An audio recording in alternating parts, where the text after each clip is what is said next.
মেয়েরা বাবার জন্য যেই পাগল, হাজারো সন্তান বাবার জন্য ওই পাগল না, ওই মায়া অন্তরে রাখে না। যার কন্যা আছে সে ছাড়া বুঝানো যাবে না। মেয়েরা বাবার জন্য যে কত আসে, বাবা যদি একটু অসুস্থ হয়ে যায় ছেলেরা বিরক্ত হয়, এত অসুস্থ হসপিটালে কে নিবে। কিন্তু মেয়ে যখন শুনে খানা বন্ধ করে দেয়, পাগলের মতো দৌড়ায়।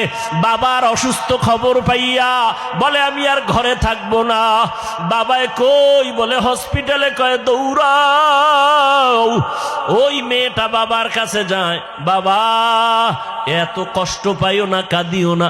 একটা মেয়ে বাবার জন্য এতটাই ফেদা, এতটাই মায়া মোহাব্বত নিয়ে চলে।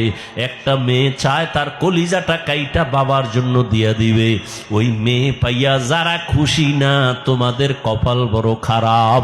নবী বলেন একটা কন্যা পাইছো, একটা জান্নাতের মালিক হয়ে গেছো। দুইটা কন্যা পেয়েছো, দুইটা জান্নাতের মালিক হয়ে গেছো। আমার মায়ার নবী ওই চরিত্রহীন মানুষগুলোর জমিনে আইসা আমার নবী তাদের আলিঙ্গন করলেন, বুকে লাগাইলেন। তোমার আমার মতো সি কইয়া বেনামাজিরে তাড়ায়া দেন নাই।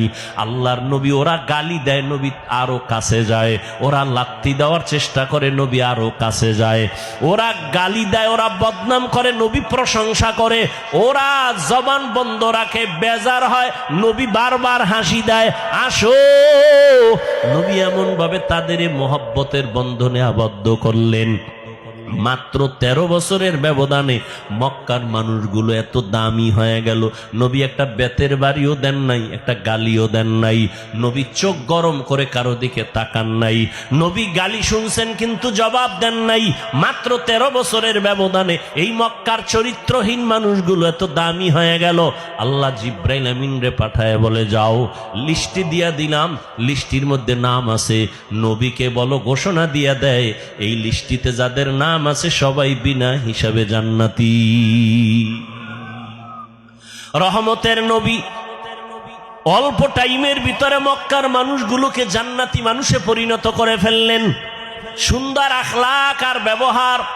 একদিকে নবী দাওয়াত দেন, অন্যদিকে নবী আল্লাহর কাছে সারা রাত দোয়া করেন, আল্লাহ ওই মানুষটা বুঝে না, হেদায়েতের দরজা খুলে দাও, ওই মানুষগুলোকে দিনের পথে আনো। তায়েফের ময়দানে আমার নবীর আদর্শের দিকে তাকাও। তায়েফের ময়দানে ওই কাফের ওরা সবাই নবীজিরে দেখিয়া ছোট ছোট বাচ্চাগুলোরে লেলিয়ে দিল, বলে পাথর মেরে মক্কার এই পাগলটারে তাড়ায়া দাও। মায়ার নবীরে যখন পাথর মারে, বৃষ্টির মতো রক্তগুলো পড়ে পড়ে নবীজির জুতা মুবারক আটকায় গেছে।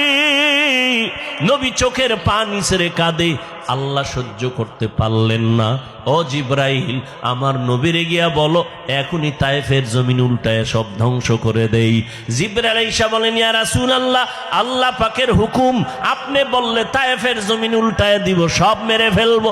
মায়ার নবী কাঁদেন আর বলেন, না না, এদের মারবা না, এরা চিনে না, এরা বুঝে না আমি মুহাম্মদকে। আমার মা নাই, বাবা নাই, আমি বড় ইয়তীম। দুনিয়াতে বাবা বলে ডাকতে পারি নাই। 6 বছরে মা হারায় ফেললাম, আমি বড় অসহায়। তবে এদের মারিও না, একদিন এদের দ্বারা দিনের বড় উপকার হবে। আমার মায়ার নবীকে যতই ওরা গালি দিত, আমার নবী একটা গালিও দেন নাই, জবাবও দেন নাই।